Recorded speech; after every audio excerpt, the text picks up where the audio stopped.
Well, happy Easter to everyone out in internet land.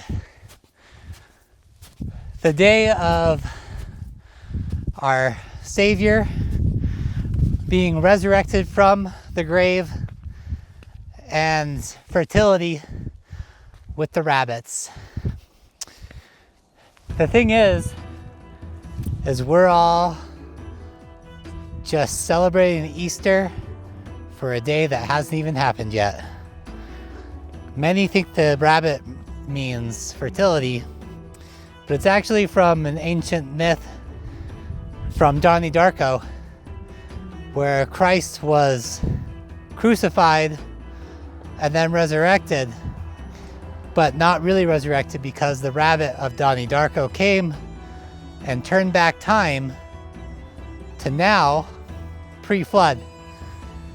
So before Noah built the ark, they had a lot of technology and a civilized nation, which is why we're now living in this state.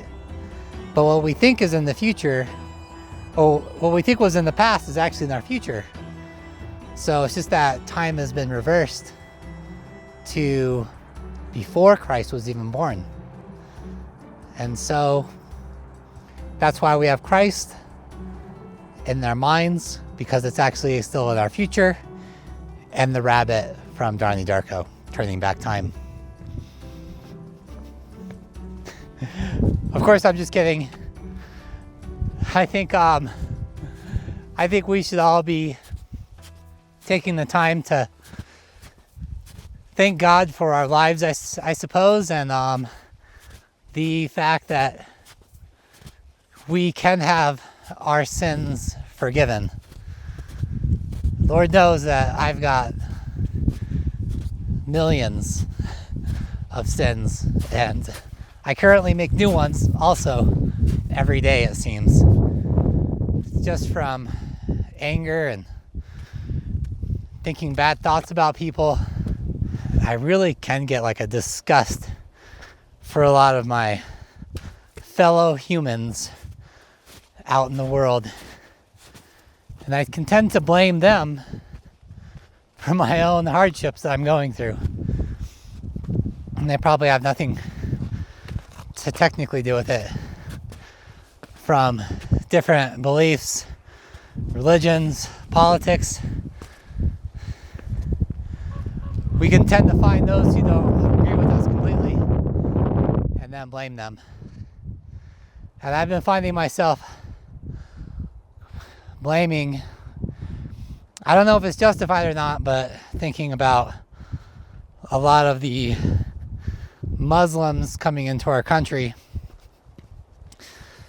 and it's just flooding our culture and trying to change us from our Christian beliefs to one that I kind of think is more of a pagan belief system. I kind of go back and forth whether it's me who shouldn't be judging some of these people who come here and hate Christians and talk badly about us, and are we too soft now as a Christian nation for accepting a lot of these people who come in and take advantage of our systems.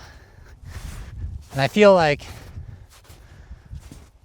it's already hard enough to try and be successful here, that fighting another religious sect is just something else now on the ballot, and fighting for what we fundamentally believe in, a society of equal rights for women and, you know, and age of consent, and not forcing our religion on other people, but more of accepting and letting them decide whether they want to join our culture or not.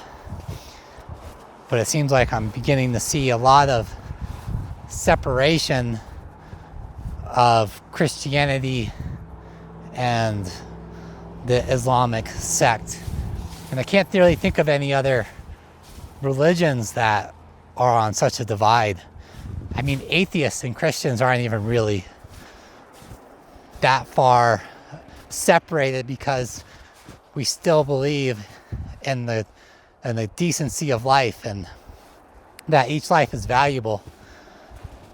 Versus when I talk with someone who's deeply Islamic, they definitely don't see my life as valuable because I am an infidel.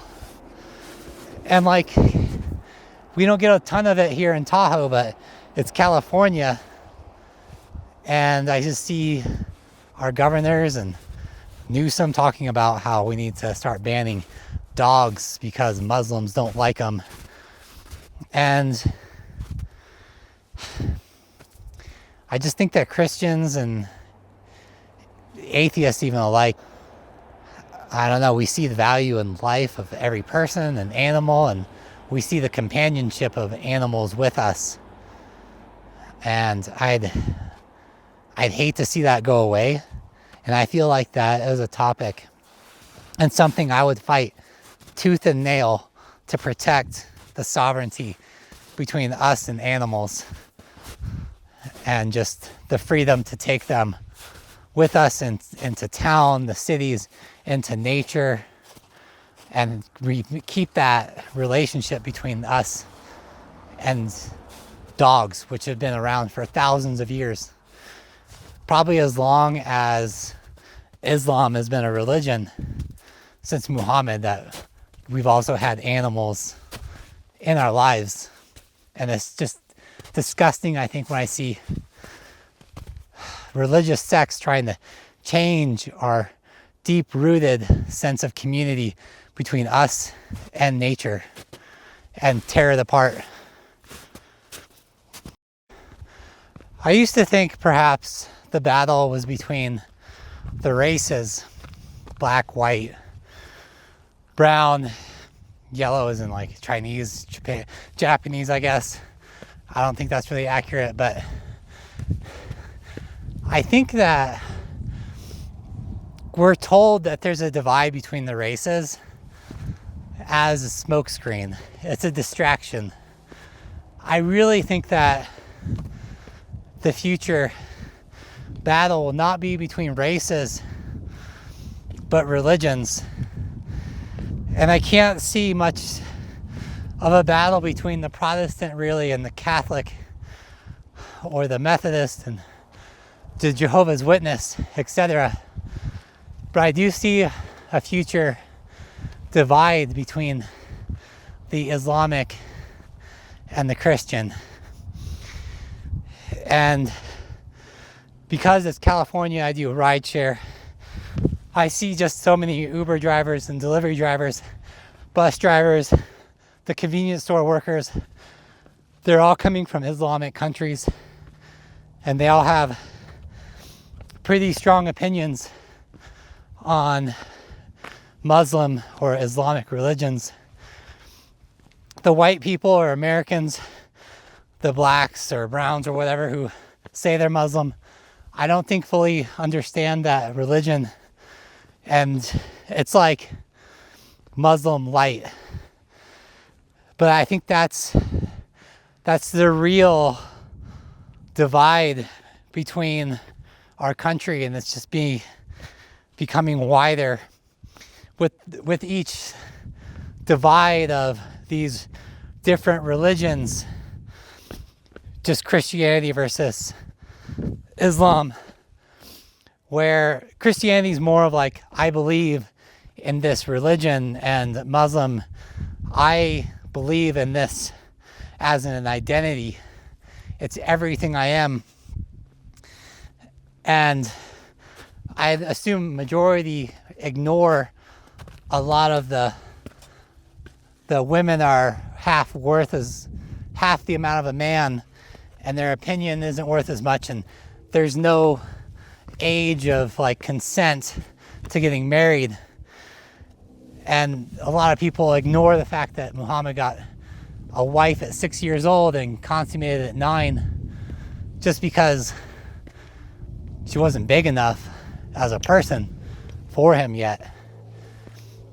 And a lot of that's swept under the rug, and about the religion just lying to people to make it sound okay that there's a flood of people coming in set to change the foundation of America from more of a Christian-based "in God we trust" on our money and the Abrahamic religion to more of a Eastern country where, I don't know, I don't see much good coming out of that type of religion and belief system, and just one of conquer and taking over more and more land and like spreading the religion.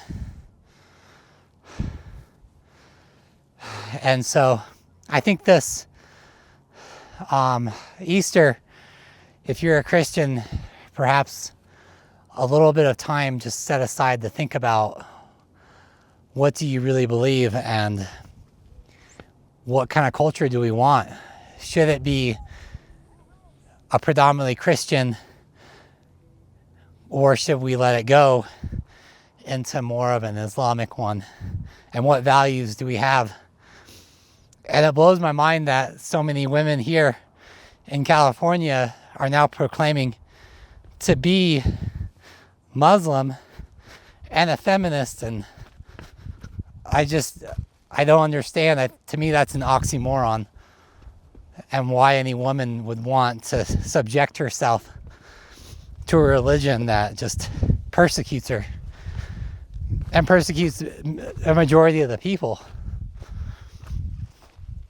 And so this Easter has kind of just been in my mind of, yes, thinking about like the relationship to Christianity, but I think that Christians have become a bit too soft, and we become too apologetic for it, and believing that, well, you guys can believe what you want and we'll believe what we want, but the militant Islamic State is beating us out right now with getting converts and just maintaining their levels of people, where Christians, it seems like we're leaving the religion and we're just being replaced by people of less beneficial religions, aka like thought patterns and just core beliefs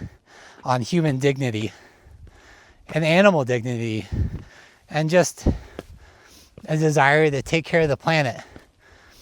Like, we're put here to take care of the planet, the skies, the air, the trees, the animals. We were ordained by God to take care of this world and each other, even if they don't believe the way we do. But at some point, we just can't lie down and take it. And I think that we're going to have to become more like the disciples of old. And even when Jesus was here and was talking about people who were hypocrites, and they were desecrating God's house and just doing it for their own power and status, money. And I think that's predominantly what Muhammad was doing. I mean, he was peaceful in the beginning, and he wrote books about being peaceful. But then, as the Quran was written and evolved, all scriptures of the past are subsequented for the future writings that Muhammad had. And so that superseded the message of peace to then when he became a warlord and conquering, basically like tribal leader, conquering lands. That's what took over the writings. And I don't think we want that. whether you're an atheist or a Christian or Catholic, whatever it is in that base Christian belief system, I think we have a fight on our hands. And I don't think even atheists are going to be immune, because the Islamic State hates Christians just as much as the atheists, and no one, I don't think, is going to be able to get out of it and find sanctuary just by saying I don't believe in God altogether. You're still going to be on the chopping block if we allow the current direction of our country to go.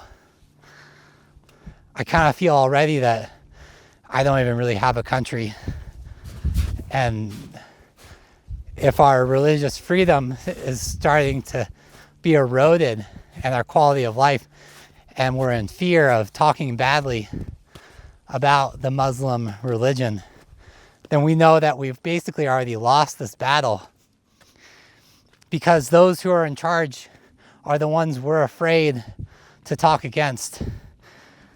We have a No Kings protest coming up. Obviously, these people are not afraid of Trump because they're having large protests around the country. They're not afraid of being thrown in jail. But you know what most people are afraid of? Is saying anything bad about Muhammad or any kind of Islamic religion. And so I think that's the viper in the darkness, in the shadows, that's slowly gaining strength. And it's just waiting. It'll wait generations to take us over. I think the darkness is starting to come up, and they're not afraid to show their claws and fangs and venom. They're getting a lot more in the open and not afraid to tell us exactly what they're all about. And our political leaders are just getting in line, because what do they care about other than votes? If they can have that voting block and maintain the power for their term or their lifetime, that's all that matters, not our futures. It's just the immediate now. What can I get from my career and perhaps leave to my own legacy, and the rest of it be damned. And as we can see anyways, with the Epstein files, all these politicians may say, "In God we trust," but it's really just a bunch of Satanists who don't care if it's Muslim or whatever, Satanists, atheists, as long as you lose your sight of God, that's all that matters to them. And they will pave the way with thoughts and actions of good intentions while just leading you down a path of destruction for all of us. And it's just sad to see. I know this is a big rant, and you know, I probably wouldn't make this video if it wasn't like on Easter, but I just feel this urge, and it's kind of gotten started just from, you know, I've had this animal, and like we haven't spent much time together, but you know, I really care about animals in general, and even if I say I don't care about people, I really do. And I see politicians trying to take away just these little freedoms that we have, like the freedom to take our pets with us in our daily lives, where they can spend time with us every moment of the day, on airplanes, through cities, into a store. And if politicians are wanting to take that away because perhaps a select few religious zealots, what else are they willing to do to us? And I think we could be at a turning point where we're going to a future I don't agree with.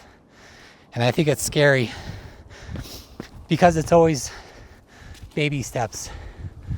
And then before we know it, our freedoms are just completely eroded and taken away.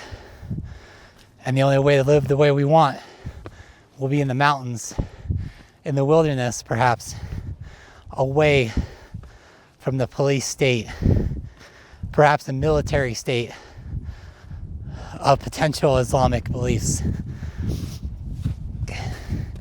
And I don't think anyone should be forced to go to church, whether it's a Baptist, Catholic, Methodist, a mosque for Islam. You should be able to make your own choices. But whatever religion you're in, you're required to live in the community and society that has its original morals and values set up that way. And you shouldn't be able to take them away in any country, but especially America, where this is our basis and what we've been founded on since the beginning. It's sad, and I just see the micro steps being taken, and I don't know where they even go, you know? I imagine a lot of you out there too are in the same boat. Like, this is all we've got. America's our home. There's no other place for us to go. And we can't let persecution come even in millimeter steps. We have to be aware of the persecution coming for us and be ready to fight against it. I don't know, that's a really long rant so far. But I don't know, like, it's just been on my mind, and I figured I'd make a video and just vent about it a little bit. You know, I could be completely wrong. But even if it's a conspiracy theory with just 2% of truth to it, I think we need to acknowledge that 2% and be ready.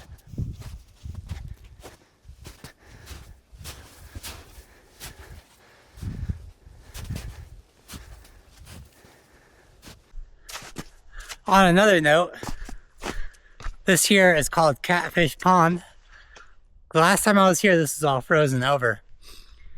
But there is an ecosystem of its own in this little pond. Catfish from the early 1900s, when the Chinese were building the tunnels across the way for the railroad. Catfish were a delicacy.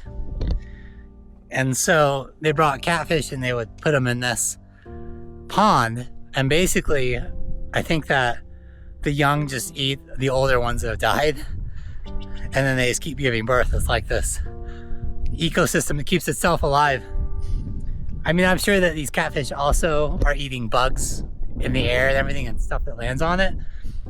But all winter, they have to survive. I'm looking for any like signs of life. Generally, the babies you can see like right near the shore, but they're probably not even hatched yet.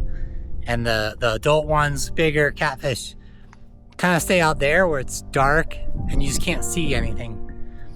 Whereas deeper. But sometimes there's so many of them you can catch them by hand here.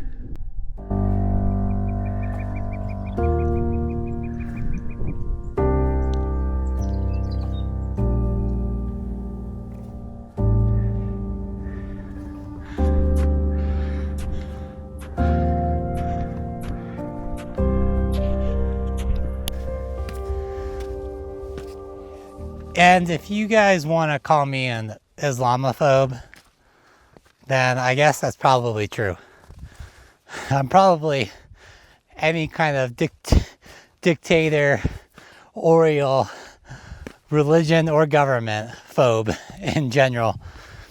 So when any time someone tells me I have to believe a certain thing, and if I don't, I'm going to face persecution, I'm going to be a phobia about that.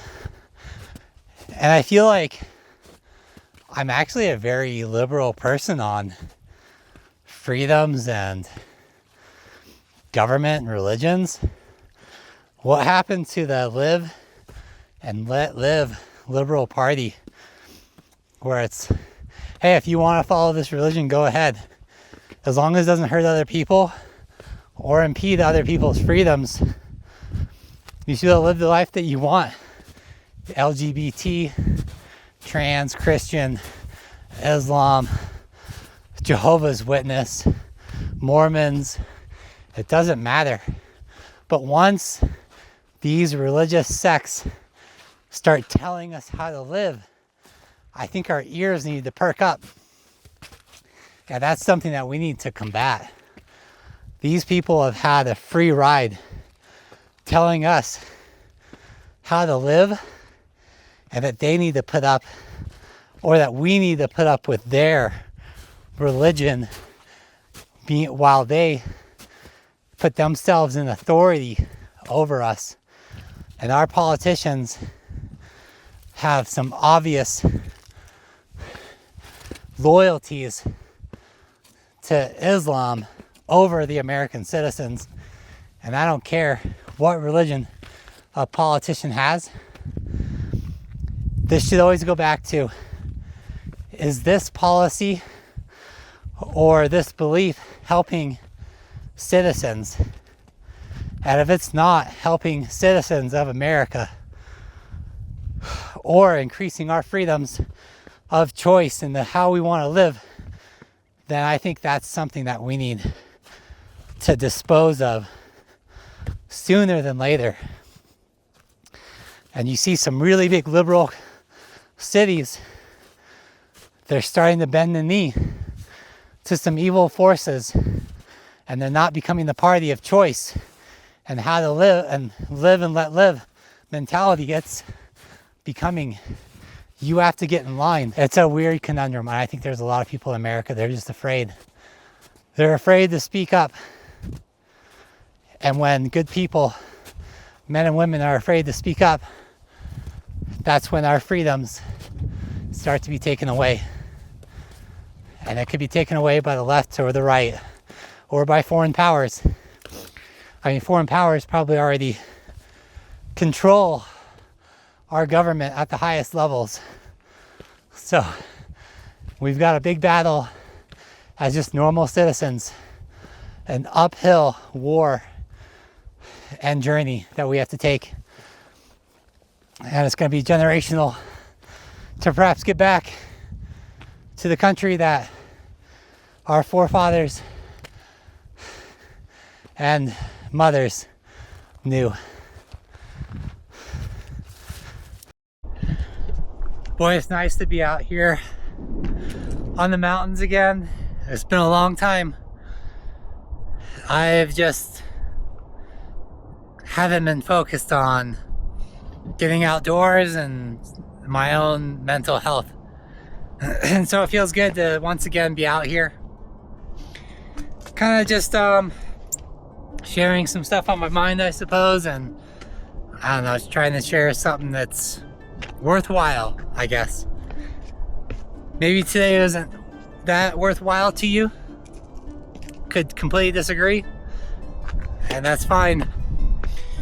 I do feel that as a Christian person, even though I don't really talk about it much, that there is an obligation for us as Christians, and perhaps these holidays that are so linked to Christianity, to just remember that those who don't believe the same and perhaps believe false doctrines, we shouldn't blame them. We shouldn't blame a certain religion. We need to blame the false prophets and the evilness within a certain doctrine, religion, belief, without hating the person. And even if someone is going astray, we need to show them compassion and love no matter what. And as shepherds, it's our responsibility to slowly or efficiently bring people back into the faith without condemnation or threats. We need to protect those who need it, even if they don't necessarily want it. And that's a tough thing to do. But there's many people who are just so confused and lost that they might not even want the help that you're offering. But still, we need to be there to protect those who aren't even willing to protect themselves, and stop those who are willing to jump into the lion's den. And with that, I think this has been long enough, and I'll see you in the next video.